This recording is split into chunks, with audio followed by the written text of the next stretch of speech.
Habemus Papam. Nous avons un pape et il habite là. Et là, on est où? On est à la basilique Saint-Pietro, la basilique Saint-Pierre. Et la basilique Saint-Pierre, je pense que je dois être la seule à porter des lunettes de soleil à l'intérieur.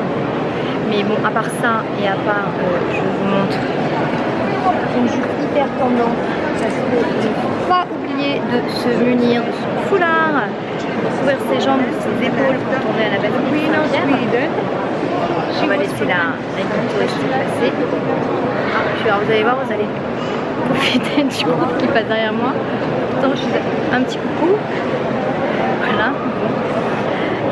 Bon, ceci étant, donc je ne sais plus, il m'a coupé dans le groupe m'a coupé dans mon élan. Bref, donc c'est un endroit que j'adore. Je vous conseille de venir très tôt le matin parce que sinon attendre sous le cagnard romain sur la place de la basilique, c'est juste pas possible.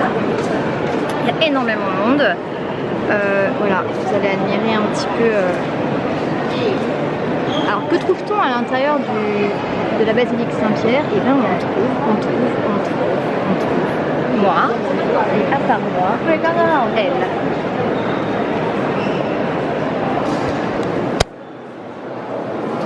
Elle.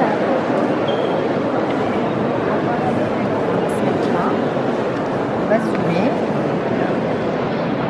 Elle, c'est la Pietà de Michel-Ange. Voilà, c'est juste magnifique.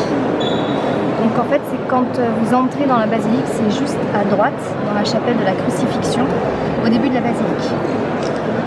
Et à mon sens, cette contemplation en fait vous transforme littéralement intérieurement. Il y a une part de divin dans cette Pietà de Michel-Ange. Et c'est une sculpture qu'il acheva à l'âge de 24 ans. Savez-vous ce que signifie exactement le mot Pietà en italien? Non, je vais vous dire. Le mot Pietà signifie la passion, la souffrance du Christ, la douleur. Et le sens de ce mot réclame une soumission totale à Dieu en fait. Mais il désigne également toutes les œuvres d'art qui représentent le Christ après sa mort dans les bras de sa mère. Michel-Ange a sculpté 4 Pietà au total. Et la plus belle, la plus importante, se trouve ici, à la basilique Saint-Pierre.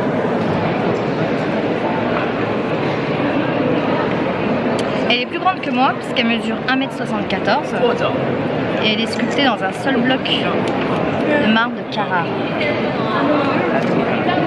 Et je vais répondre à une question que vous ne m'avez pas encore posée. C'est quelles sont les traces noires, alors je ne sais pas si vous les voyez là, je vais essayer de zoomer.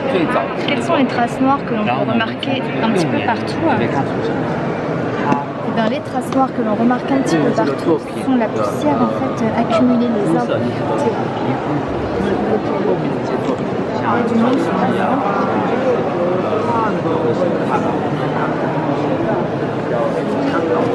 Hop. Voilà, je vais zoomer. Je suis désolée mais il y a énormément de monde autour de cette sculpture et pour se faire une place, c'est assez compliqué. En fait, c'est des impuretés, des traces de poussière. Et il y a un trou qu'on ne voit pas ici, mais en fait, j'ai consulté un livre avant de venir sur cette Pietà parce qu'elle me passait littéralement. Il y a un trou au niveau de la tête du Christ. Et c'est parce que en fait à l'époque, il y a aussi, si vous voulez, à l'époque il y avait des supports métalliques avec des auréoles, on les représentait avec des auréoles, voilà, au-dessus de la tête, on a dû faire des trous.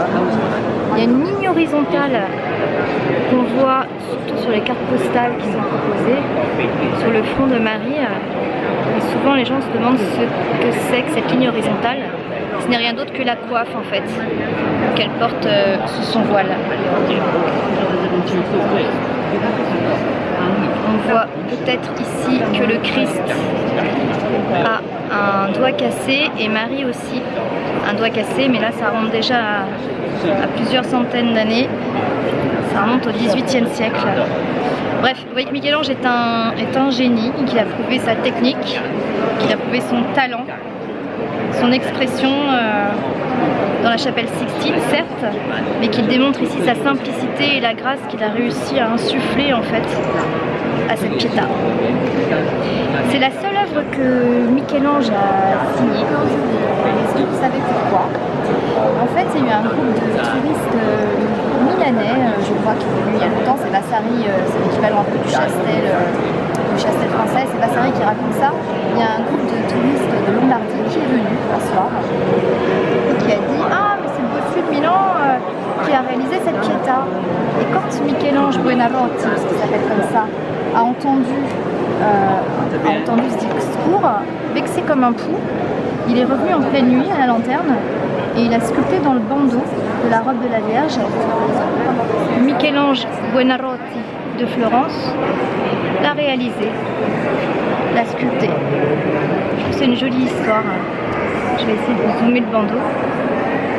On ne voit pas parce que j'ai la vitre devant moi. Voilà. J'ai toutes mes peines, moi, qui s'apaisent quand je vois cette Pietà de Michel-Ange. Je sais pas vous. Si vous avez aimé cette sculpture, je vous invite vivement à consulter l'ouvrage de Robert Rupka, en fait, qui nous fait partager cette sculpture sous toutes les coutures. Il a eu la chance de pouvoir la photographier en haut, dans marbre, de tous côtés.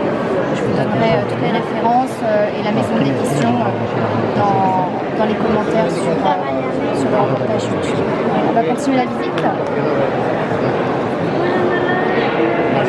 On va essayer de se frayer un chemin parmi les touristes.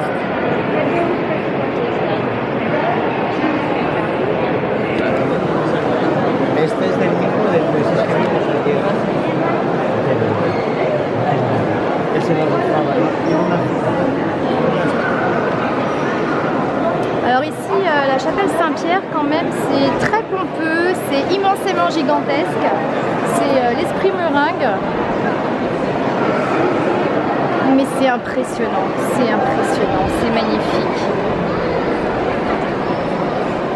Vous avez le Bernin aussi qui a laissé sa trace ici. Et le Bernin, on le retrouve. Alors regardez le bénitier, comment il est magnifique. Voilà, alors tout le monde fait sa petite photo ici, hein, généralement. Hein. Salut toi. Salut toi. Alors le baldaquin, le voilà. Le baldaquin, vous savez, c'est ce que vous voyez à chaque cérémonie où on voit le pape, ou si vous regardez France 2 le dimanche matin, quand vous êtes au Vatican, vous voyez ce fameux baldaquin. C'est un baldaquin qui a été fait par le Bernin. Il trône au milieu de la basilique. 4 colonnes torsadées à la manière d'un serpent qui s'enroule. Totalement barré, totalement baroque. D'ailleurs le baroque, je ne sais pas si vous savez, mais baroque ça vient d'un mot portugais qui veut dire une pierre irrégulière en fait. Une perle même irrégulière. Baroque. Et c'est ça l'essence du baroque, c'est quelque chose d'irrégulier. De torsadé, de courbe, convexe, concave, qui part dans tous les sens. Voilà, le baroque en fait ça résume bien le sentiment amoureux hein, qui parfois part dans tous les sens. Je ne vais pas vous faire une visite intégrale de la basilique. Je vous invite, si vous avez la possibilité, ou bien venir la voir un jour à Rome si vous avez cette chance, ou alors de regarder un petit peu sur internet. Et sur internet vous trouverez le détail de toutes les sculptures. Donc c'était le défilé 2016, collection 2016.